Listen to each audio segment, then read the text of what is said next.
नमस्ते दोस्तों, कक्षा 11वीं हिंदी आगे के भाग में हमने 7वीं इकाई जो पद्य है जिसका शीर्षक है परशुराम लक्ष्मण संवाद, जिसकी चर्चा हमने प्रारंभ की थी। आज के इस भाग में कवि तुलसीदास रचित लक्ष्मण परशुराम संवाद, उसका स्पष्टीकरण जो है वह हम करेंगे। दोस्तों, रामचरितमानस जो है उसकी रचना चौपाइयों के बीच में दोहा देकर हर अध्याय में इस प्रकार की रचनाएं की गई। तो यहाँ पर भी पहले कुछ चौपाइयाँ दी गई है और उसके बाद एक दोहा। इस प्रकार से हमारे यहाँ किताब में एक छोटा सा प्रसंग जो है उसका आलेखन किया गया। इसका साहित्य प्रकार महाकाव्यांश, यानी कि महाकाव्य रामचरितमानस में से लिया गया एक छोटा सा प्रसंग। हम इस इकाई को जो है वह पढ़ने जा रहे हैं, उनका स्पष्टीकरण कर रहे हैं। दोस्तों, इसमें ध्यान से समझिएगा क्योंकि यह अवधी भाषा में लिखा हुआ है। तो यहाँ पर अवधी के जो शब्द है उनका खड़ी बोली मानक हिंदी में समझ प्राप्त करना आवश्यक बन जाता है, और अगर आपने उसमें ध्यान नहीं दिया तो उनका स्पष्टीकरण जो है वह आपकी समझ में आएगा नहीं।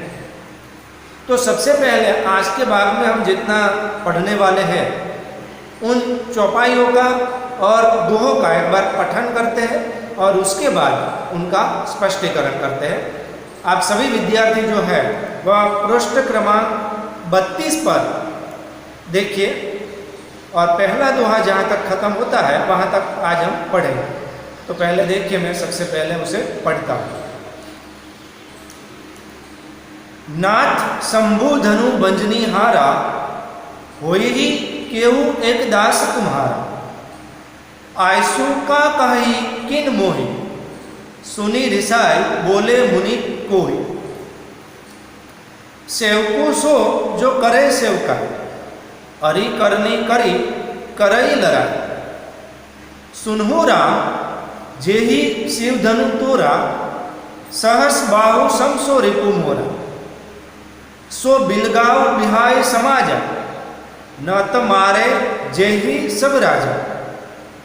सुनी मुनि बचन लखन मुस्काने, बोले परसु धरहि अपमान। बहु धनु ही तोरी लरी का, कबहु न असी रेस इन्हीं गोसाई। यही धनु पर ममता को ही है, सुनी रिसाई कह भृगुकुल कहते। दोहा, रे नृप बालक काल बस बोलत तो ही न संभार। धनु ही सम त्रिपुरारी धनु, विदित सकल संसार। अब इनका स्पष्टीकरण जो है यहाँ तक इस भाग का हम करेंगे। पहले मैं चौपाई पढ़ूंगा, उनका शब्दों का अर्थ समझेंगे और फिर उनको समझाएंगे। नाथ शंभु धनु बंजनी हारा, होई ही केहू एक दास तुम्हारा। आयसो का कही किन मोहि, सुनी रिसाई बोले मुनि कोहि। शंभु धनु शब्द का अर्थ होता है शिव धनुष्य। बंजनी हारा, बंजनी हारा इसका अर्थ है तोड़ने वाला। नाथ यानी कि प्रभु, वो यही होगा, केहू कोई, दास यानी कि सेवक, तुम्हारा यानी कि आपका। आयसु, आयसु का अर्थ होता है आदेश। कह क्या, कहीं कहिए, मोहि मुझे, सुनी सुनकर, रिसाई क्रोध में आकर, रीस में आकर, मुनि मुनि अर्थात यहाँ परशुराम जी को ही क्रोधी, क्रोध में आ गए। नाथ शंभु धनु भंजनी हार। प्रसंग ये है, आप सब जानते हैं कि विश्वामित्र के आश्रम में जब भगवान रामचंद्र और उनके तीनों भाई लक्ष्मण जी, भरत, शत्रुघ्न ये पढ़ने के लिए आश्रम में गए और उसी अवसर पर राजा जनक ने अपनी पुत्री सीता जी का स्वयंवर रखा। दोस्तों ये प्रसंग जो है वह रामायण में बालकांड में वर्णित किया गया है। रामचरितमानस में भी ये बालकांड में सीता जी का स्वयंवर जो है उसका वर्णन किया गया। अब विश्वामित्र और रामचंद्र एवं लक्ष्मण जी इस सीता जी के स्वयंवर में विश्वामित्र के साथ उपस्थित थे। ऐसे में कोई भी राजा जो है भगवान शिव जी का धनुष्य तोड़ने में सफल नहीं हो पाता। जनक राजा ने यह शर्त रखी थी कि जो भी शिव के इस धनुष्य को तोड़ेंगे उन्हीं राजा के साथ वे अपनी पुत्री जानकी अर्थात सीता जी का विवाह करेंगे। सभी राजा जो है उसकी बारी बारी से बारी आ जाती है, लेकिन कोई तोड़ पाता नहीं है उस शिव धनुष। ये प्रसंग वाल्मीकि रचित रामायण में भी है और रामचरितमानस के बालकांड में भी निहित है। तो एक राजपुत्र होने के नाते रामचंद्र भगवान जो है वह शिव के उस धनुष्य को तोड़ देते। शिव धनुष्य तोड़ने के कारण परशुराम जी को संकेत मिलता है और तुरंत वह सभा में उपस्थित हो जाते और क्रोध करने लगते कि किसने ये शिव धनुष्य तोड़ा है। जिन्होंने भी ये शिव धनुष्य तोड़ा है वह तुरंत मेरे सामने आ जाए, वरना मैं सबको मार दूंगा। और उस समय भगवान रामचंद्र जिस प्रकार का उत्तर देते हैं वहाँ से हमारा ये काव्य प्रारंभ होता है। तो क्या कहते हैं? नाथ शंभु धनु भंजनी हार, कि है नाथ, है प्रभु, शिव जी का धनुष्य तोड़ने वाला वो यही केवु एक दास तुम्हारा। कि शिव जी का धनुष्य तोड़ने वाला आपका कोई सेवक दास ही होगा। भगवान रामचंद्र परशुराम जी से कहते हैं, प्रारंभ में एक दो बातें भगवान रामचंद्र ने कही है, उसके बाद लक्ष्मण जी के साथ परशुराम जी का संवाद आलेखित किया गया है। तो प्रारंभ में ही कहते हैं कि नाथ शंभु धनु भंजनी हारा, हो ही केहू एक दास तुम्हारा।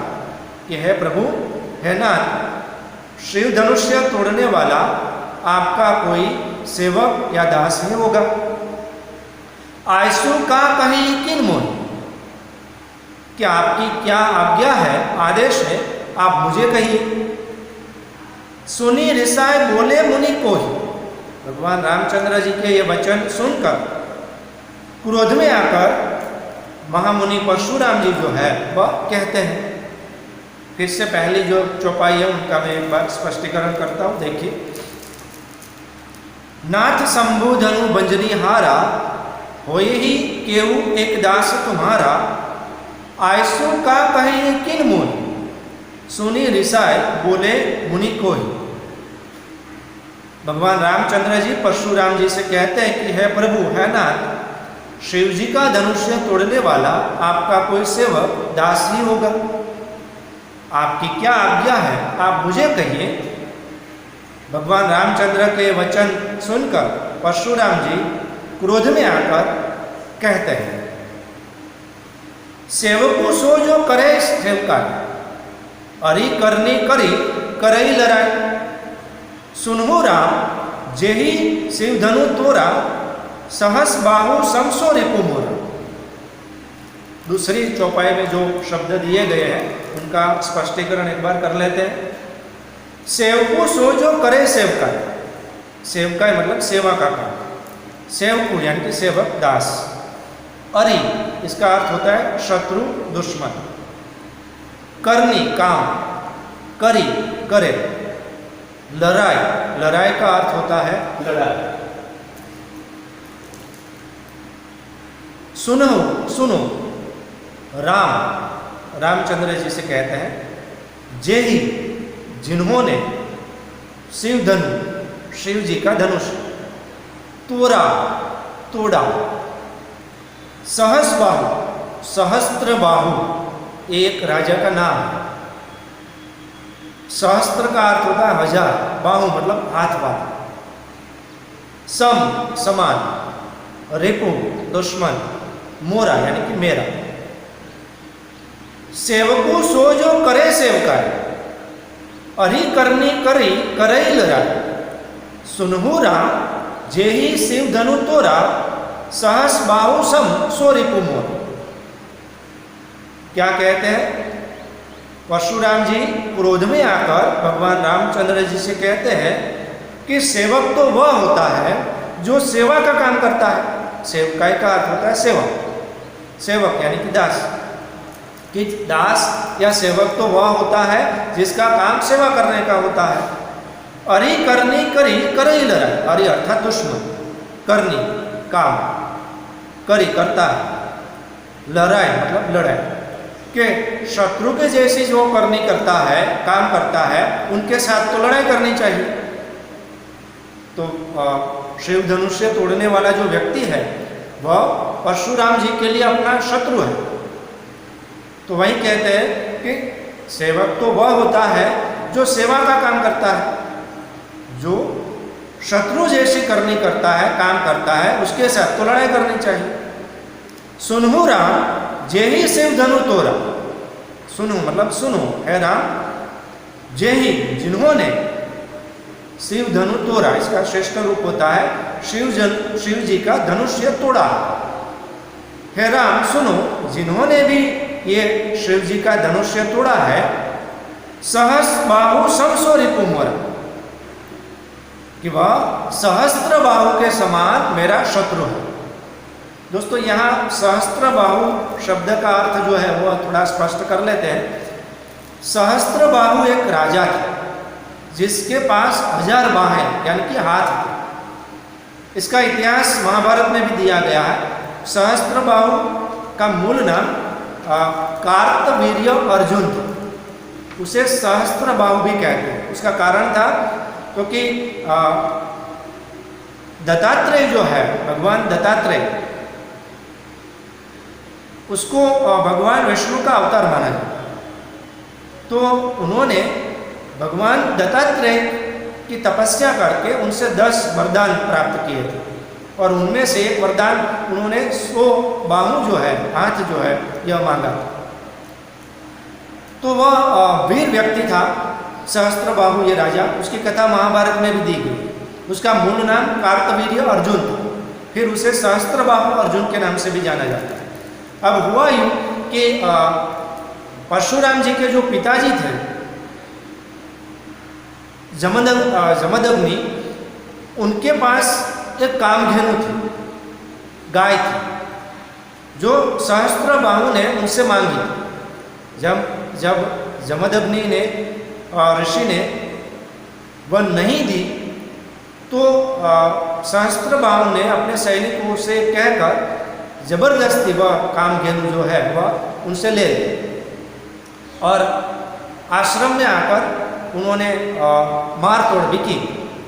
परिणामतः ये बात जब परशुराम जी को पता चला तो वे उसके राज में पहुंच गए, और वहां जाकर उन्होंने सहस्त्र बाहु के सभी सैनिकों को मार दिया, और साथ ही साथ सहस्त्र बाहु अर्जुन के 100 हाथ जो है वह अपने फरसे से काट दिए और उनका वध।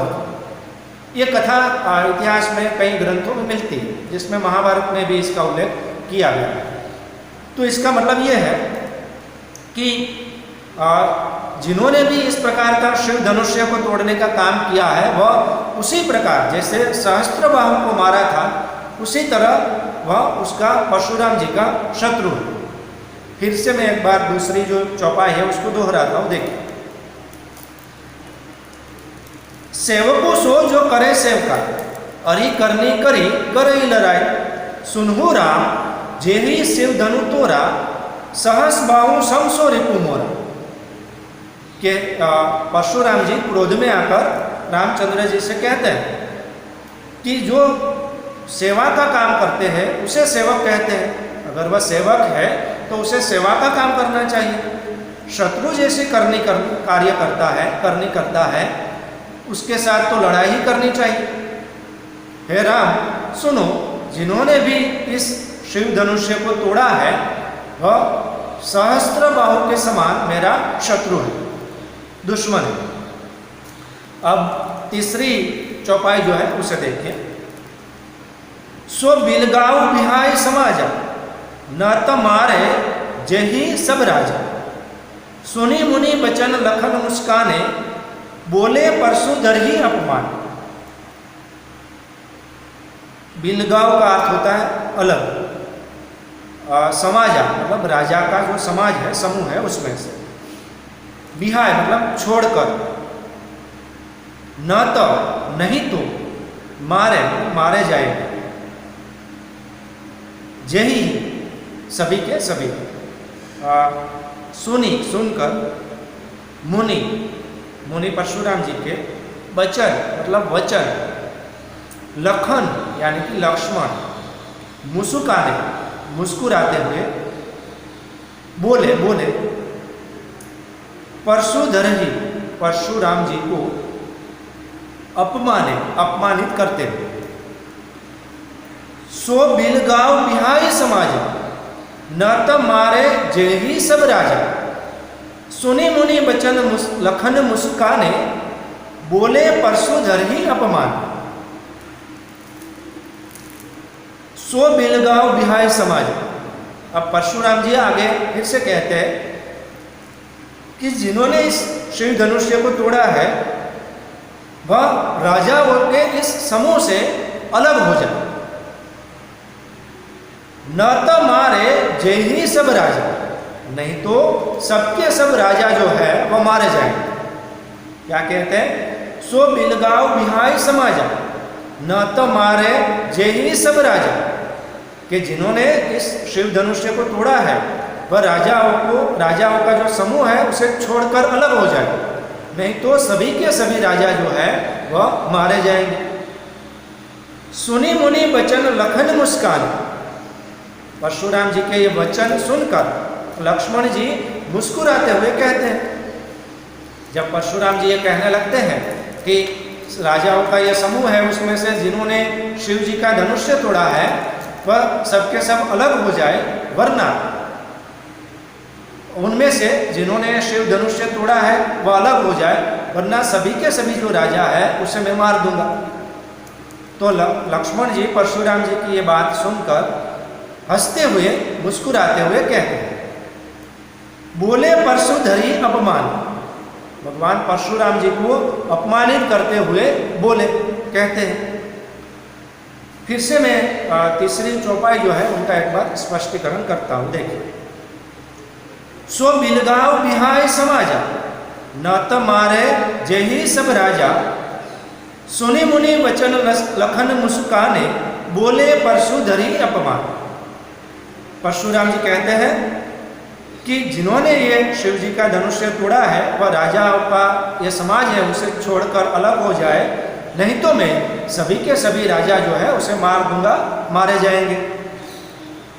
परशुराम जी के ये वचन सुनकर लक्ष्मण जी मुस्कुराते हुए और परशुराम जी को अपमानित करते हुए कहते हैं। अब लक्ष्मण जी जो है वह परशुराम जी का अपमान करते हुए जो है वह कहते हैं, क्योंकि अभी तक परशुराम जी ने जो बोला है सभी राजाओं को अपमानित करते हुए उसका जवाब देते हुए अब लक्ष्मण जी परशुराम जी को अपमानित करते हुए मुस्कुराते हुए कहते हैं। देखिए चौथी चौपाई जो है। बहु धनु ही तोरी लरिका कबहू न असी रेस किन्ही गोसा। यही धनु पर ममता को ही है सुनी रिसाय कह भृगुकुल कहते। बहु यानी कि बहुत सारी, धनु ही का अर्थ होता है छोटा धनुष, तोरी मतलब तोड़ी है, लरिका यानी कि बचपन में बालपन में, कबहू कभी भी, असी इस प्रकार से, रीस क्रोध, किन्हीं किसी ने, गोसाई मतलब गोस्वामी, यही इस प्रकार, धनु धनुष्य, को ही किस कारण, हेतु उद्देश्य अथवा कारण, वो ही हेतु यानी कि किस कारण, क्यों, सुनकर, रिसाई क्रोध में आकर, कहते हैं, भृगुकुल केतु, भृगुकुल का अर्थ होता है भृगुवंश, केतु यानी कि ध्वजा, भृगुकुल केतु इसका पूरा अर्थ होता है भृगुकुल वंश जो है उसकी ध्वजा स्वरूप। देखिए, बहु धनु ही तोरी लरिका, कबहू न असी रीस किन्हीं गोसाई, कि बचपन में तो ऐसी छोटी धनुष्य हमने बहुत सी तोड़ी है, कभी भी इस प्रकार किसी गोस्वामी को क्रोध करते हुए हमने नहीं देखा। यही धनु पर ममता कोई है, तो फिर आपको इसी धनुष्य पर इतनी ममता, इतना प्रेम किस कारण से है? सुनी रिसाए कहा भृगुकुल कहते। लक्ष्मण जी के ये वचन सुनकर क्रोध में आकर भृगु वंश की ध्वजा स्वरूप परशुराम जी कहते हैं। फिर से एक बार ये अंतिम जो चौपाई है उसका स्पष्टीकरण करता हूं।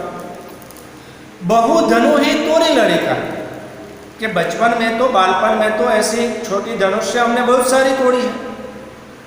कबहू न असी रीस किन्हीं गोस्वामी, कभी भी इस प्रकार से किसी गोस्वामी ने क्रोध, रीस जो है वह नहीं की है।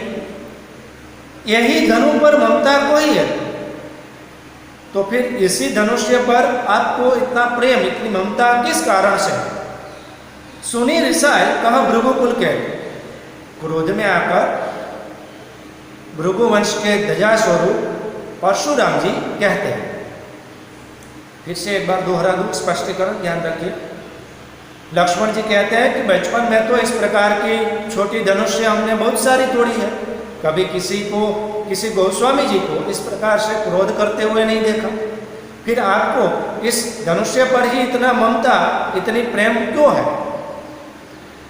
लक्ष्मण के वचन सुनकर क्रोध में आकर भृगुवंश के ध्वजा स्वरूप परशुराम जी कहते हैं।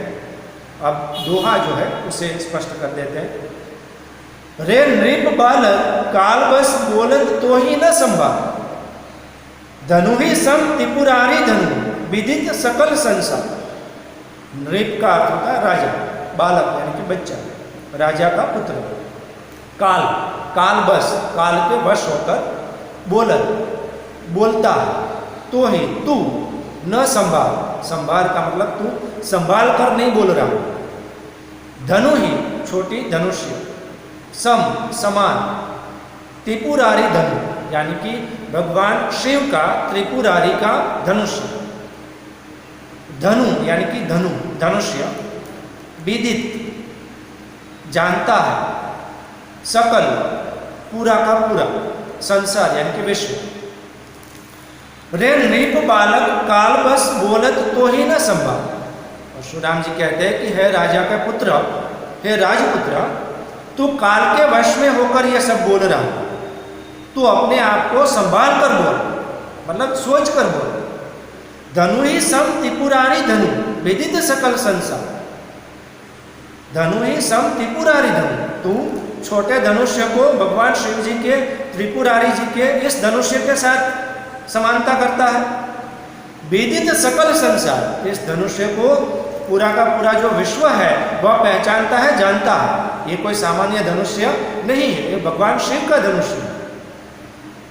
फिर से मैं एक बार ये दोहा जो है उनका स्पष्टीकरण करता हूं। रे नृप बालक काल बस बोलत तो ही न संभाल, धनु ही सम त्रिपुरारी धनु विदित सकल संसार। के है राजपुत्र, तू काल के वश होकर यह सब बोल रहा, तू अपने आप को संभाल कर नहीं बोल रहा। तू छोटी धनुष्य को भगवान त्रिपुरारी के धनुष्य के समान अर्थात शिव धनुष्य के समान बताता है। भगवान शिव जी के इस धनुष्य को पूरा संसार जो है वह जानता है, पहचानता है। फिर से एक बार से स्पष्टीकरण कर देता हूँ। भगवान परशुराम कहते हैं, हे राजपुत्र, तो काल के वश होकर यह सब बोल रहा है, तो अपने आप को संभाल कर नहीं बोल रहा है। तू अपनी छोटी धनुष्य को भगवान शिव जी के धनुष्य के समान बता रहा है। भगवान शिव के शिव धनुष्य को, त्रिपुरारी धनुष्य को पूरा विश्व जो है, संसार जो है, वह जानता है, पहचानता है। तो दोस्तों, आज के भाग में हम यहाँ तक रखते हैं। फिर से अगली जो चौपाइयाँ है और दोहा है, उनका स्पष्टीकरण अगले भाग में करेंगे। धन्यवाद।